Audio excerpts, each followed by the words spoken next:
వాస్తవాలు లైవ్ టీవీకి స్వాగతం. నేను సుమలత. ముందుగా బులెటిన్లోని హెడ్లైన్స్ చూద్దాం.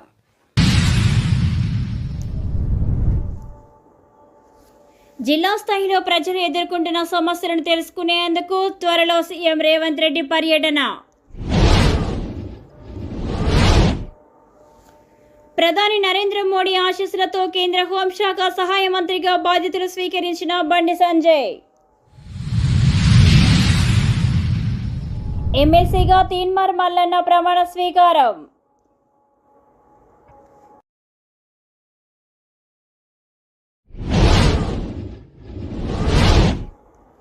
అమరచింత మున్సిపాలిటీ కేంద్రంలో తెలంగాణ రైతు సంఘం ఏఐకేఎస్ ఆధ్వర్యంలో యూనియన్ బ్యాంకు ముందు ధర్నా.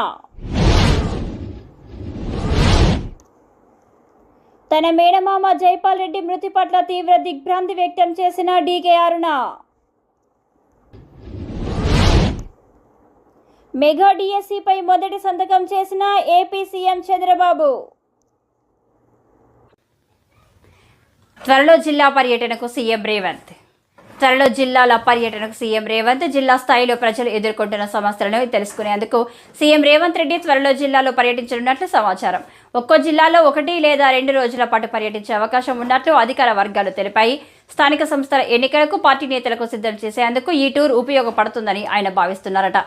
అలాగే సంక్షేమ పథకాల అమలు, అధికారుల పనితీరు గురించి తెలుసుకోవచ్చని యోచిస్తున్నట్లు సమాచారం. ప్రధాని నరేంద్ర మోడీ ఆశీస్సులతో కేంద్ర హోంశాఖ సహాయ మంత్రిగా బాధ్యతలు స్వీకరించిన బండి సంజయ్.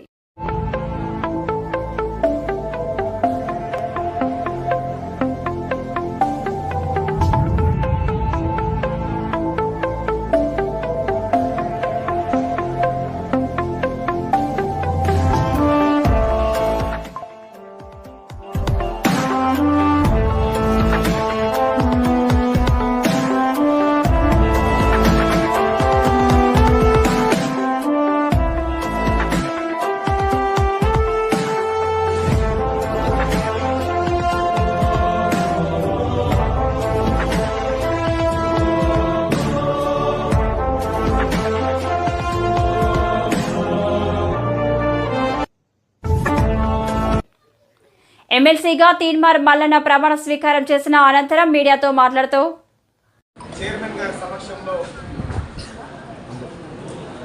ప్రమాణం చేయడం జరిగింది.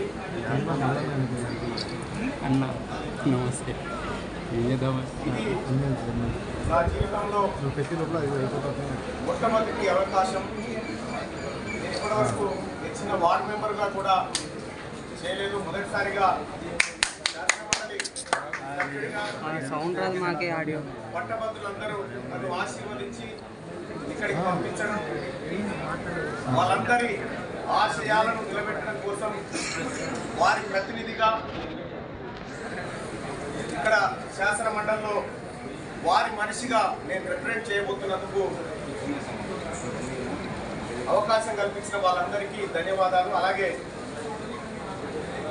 తెలంగాణ రాష్ట్ర ప్రభుత్వం, ముఖ్యంగా మా గౌరవ ముఖ్యమంత్రి రేవంత్ రెడ్డి గారు, అలాగే AICC general secretary and in-charge Deepa Das Munshi garu, మా గౌరవ ఉప ముఖ్యమంత్రి వర్యులు మరియు మంత్రులు, ఎమ్మెల్యేలు, ఎమ్మెల్సీలు, పిసిసి కమిటీలు, డిసిసిలు, మరీ ముఖ్యంగా కాంగ్రెస్ పార్టీ కార్యకర్తలు అందరూ కూడా, ఇండియా కూటమిలో ఉన్నటువంటి సిపిఎం, సిపిఐ, తెలంగాణ జనసమితి, వివిధ ఉద్యోగ ఉపాధ్యాయ కుల సంఘాలు, జర్నలిస్టు సోదరులు అందరికీ కూడా హృదయపూర్వక ధన్యవాదాలు తెలియజేసుకుంటూ, నన్ను ఇక్కడి వరకు తీసుకొచ్చినటువంటి మీ అందరికీ శిరస్సు వంచి నమస్కరిస్తూ, ఇవాళ నిన్న మొన్నటిదాకా ఉన్నటువంటి మల్లన్న వేరు, ఈరోజు బాధ్యత కలిగిన మల్లన్నగా మీ ముందు ఉంటానని మీడియా ద్వారా పట్టభద్రులకు అందరికీ తెలియజేస్తా ఉన్నా. మరీ ముఖ్యంగా ఈ గెలుపులో తమ భుజాల మీద వేసుకున్నటువంటి తీన్మార్ మల్లన్న టీం కుటుంబ సభ్యులందరికీ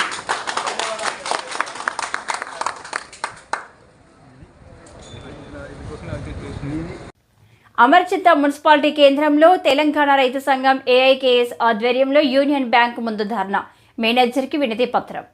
ఈ సందర్భంగా తెలంగాణ రైతు సంఘం ఏఐకేఎస్ వనపర్తి జిల్లా కోశాధికారి బి వెంకటేష్ మాట్లాడుతూ, వానాకాలం ఖరీఫ్ సీజన్ ప్రారంభం కావడం జరిగింది కావున స్కేల్ ఆఫ్ ఫైనాన్స్ ప్రకారం రైతులకు కొత్త రుణాలు ఇవ్వాలని, అదేవిధంగా రాష్ట్ర ప్రభుత్వం ప్రకటించిన రైతులకు 2 లక్షల రుణమాఫీ వెంటనే చేయాలని కోరారు. అదేవిధంగా అమరచింతలో ఒకే బ్యాంక్ ఉన్నందున రైతులకు సరిపడ్డ వసతులు లేక ఇబ్బందులకు గురవుతున్నారు. కావున అమరచింత మండల కేంద్రంలో ఎస్బీఐ బ్యాంకును ఏర్పాటు చేయాలని కోరారు. ఈ కార్యక్రమంలో రైతు సంఘం జిల్లా నాయకులు రాజు మోహన్, మండల నాయకులు నాగరాజు, శివ, విష్ణు, శంకర్, వెంకటేష్, యువరాజ్ తదితరులు పాల్గొన్నారు. నీటి పరీక్ష నిర్వహణ ఫలితాలపై విచారణ జరిపించాలి, అవకతవకలు లేకుండా మళ్లీ నీటి పరీక్ష నిర్వహించాలని పీడీఎస్యు జిల్లా అధ్యక్షులు సాయి కుమార్ అన్నారు.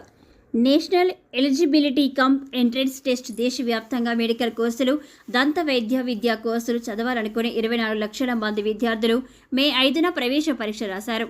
National testing agency NEET UG 2024 పరీక్షకు సక్రమంగా నిర్వహించకపోవడం మూలంగా విద్యార్థులు తీవ్ర ఆందోళనకు గురవుతూ ఆవేదన వ్యక్తం చేస్తున్నారు.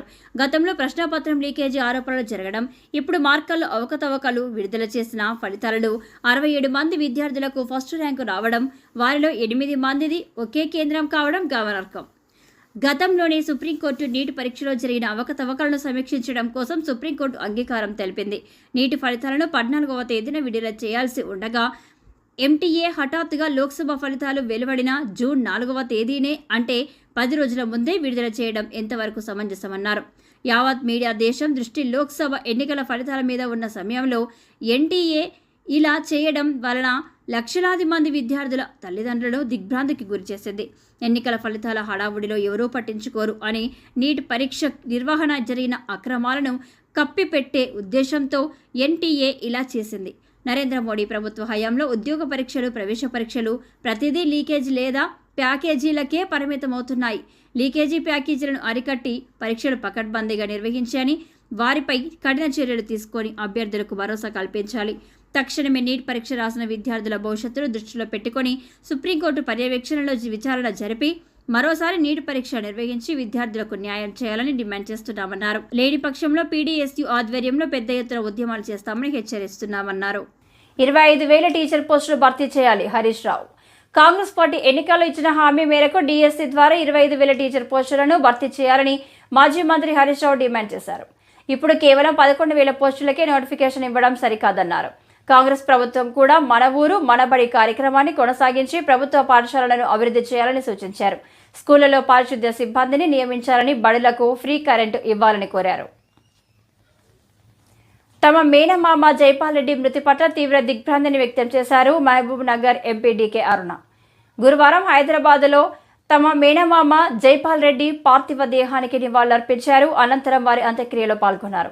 బాధిత కుటుంబ సభ్యులను ఓదార్చి ధైర్యం చెప్పారు. జైపాల్ రెడ్డి ఆత్మకు శాంతి చేకూరాలని ఆకాంక్షించారు.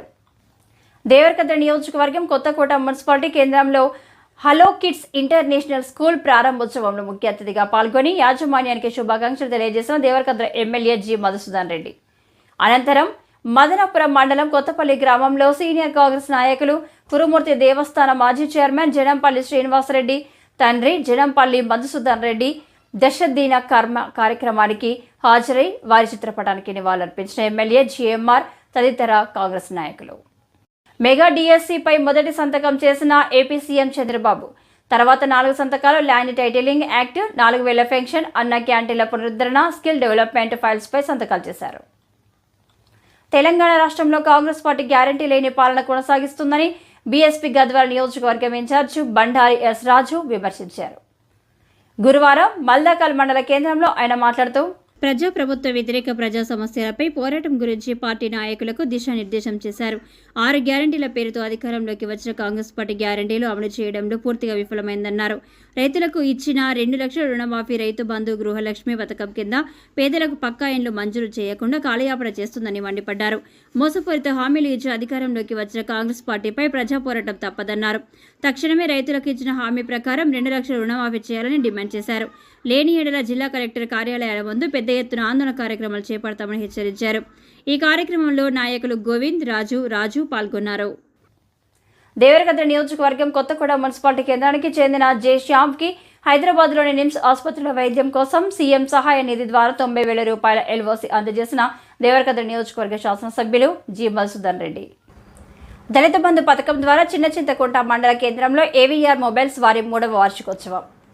తెలంగాణ రాష్ట్ర తొలి ముఖ్యమంత్రి కల్వకుంట్ల చంద్రశేఖరరావు ప్రవేశపెట్టిన దళిత బంధు పథకం దేవరకద్ర మాజీ ఎమ్మెల్యే ఆల వెంకటేశ్వర రెడ్డి సహకారంతో దళిత బంధు పథకం ద్వారా చిన్న చింతకుంట మండల కేంద్రంలో ఏవీఆర్ మొబైల్స్ వారు విజయవంతంగా 2వ సంవత్సరం పూర్తి చేసుకుని 3వ సంవత్సరంలోకి అడుగు పెడుతున్న సందర్భంగా ఏవీఆర్ మొబైల్ షాప్ నందు మొబైల్ డిస్ప్లే వేసుకున్న 39 మంది కస్టమర్లకు లక్కీ డ్రా ద్వారా విజేతలను ఎంపిక చేయడం జరిగింది. గెలుపొందిన 5 మంది కస్టమర్లకు 5 బహుమతులు అందజేయడం జరిగింది.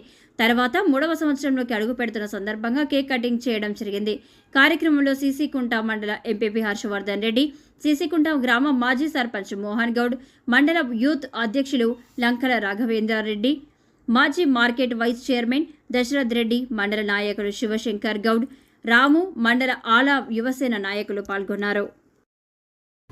ఆలంపూర్లోని కళాశాలలో చదువుతున్న బీసీ బాలికల కోసం ఉన్న హాస్టల్కు ఐజాకు తరలిస్తున్నారని తెలియడంతో ఇక్కడ 2వ సంవత్సరం చదువుతున్న బాలికలు మొదటి సంవత్సరంలో జాయినింగ్ అయిన బాలికలకు ఇబ్బంది కలుగుతుందని, అదేవిధంగా ఇక్కడ ఉన్నవారు చుట్టుపక్కల గ్రామాల బాలికలు హాస్టల్లో ఉండి చదువుతున్నారని, బాలికలకు హాస్టల్ తరలించడం ద్వారా చదువుకు దూరం అవుతారని దాన్ని తరలించరాదని కోరారు.